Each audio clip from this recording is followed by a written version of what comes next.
حضرت یوسف علیہ السلام کی کہانی قرآن پاک کی سورہ یوسف میں بیان کی گئی ہے، اور یہ صبر، دیانتداری اور اللہ پر بھروسے کی بہترین مثال ہے۔ حضرت یوسف علیہ السلام حضرت یعقوب علیہ السلام کے بیٹے تھے، اور بچپن ہی سے اللہ نے آپ کو خاص حکمت عطا کی تھی۔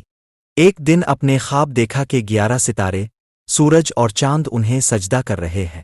حضرت یعقوب علیہ السلام نے خواب کی تعبیر سمجھی اور بیٹے کو نصیحت کی کہ وہ اپنے بھائیوں کو یہ خواب نہ بتائے، کیونکہ وہ حسد کر سکتے ہیں۔ حسد کی آگ میں جلتے ہوئے بھائیوں نے اب کو ایک ویران کنویں میں پھینک دیا اور اپنے والد سے جھوٹ بول دیا کہ یوسف کو بھیڑیا کھا گیا ہے۔ کچھ مسافروں نے اب کو کنویں سے نکالا اور مصر لے جا کر بیچ دیا، جہاں اب اذن مصر کے محل میں پہنچے۔ آپ کی خوبصورتی، اخلاق اور علم کی وجہ سے اذن مصر کی بیوی زلیخا نے آپ پر فریفتہ ہو کر غلط الزام لگا دیا، جس کے نتیجے میں آپ کو کئی سال قید میں رہنا پڑا۔ جیل میں بھی اللہ نے آپ کو خوابوں کی تعبیر کا خاص علم عطا کیا اور اپنے قیدیوں کے خوابوں کی سچی تعبیریں بتائیں۔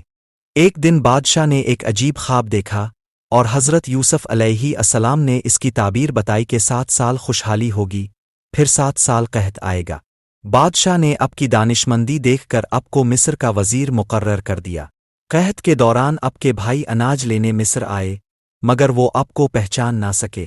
آپ نے حکمت سے کام لیتے ہوئے اپنے بھائی بنیامین کو روک لیا اور پھر بعد میں سب بھائیوں پر اپنی شناخت ظاہر کی۔ جب آپ کے والد حضرت یعقوب علیہ السلام کو یہ خوشخبری ملی تو وہ خوشی سے روتے ہوئے مصر پہنچے، اور آپ کا خواب سچ ثابت ہوا جب آپ کے والد اور بھائیوں نے آپ کی عزت میں سجدہ کیا۔ اس طرح اللہ نے حضرت یوسف علیہ السلام کو صبر، ایمانداری اور تقوی کے بدلے عظیم کامیابی عطا کی۔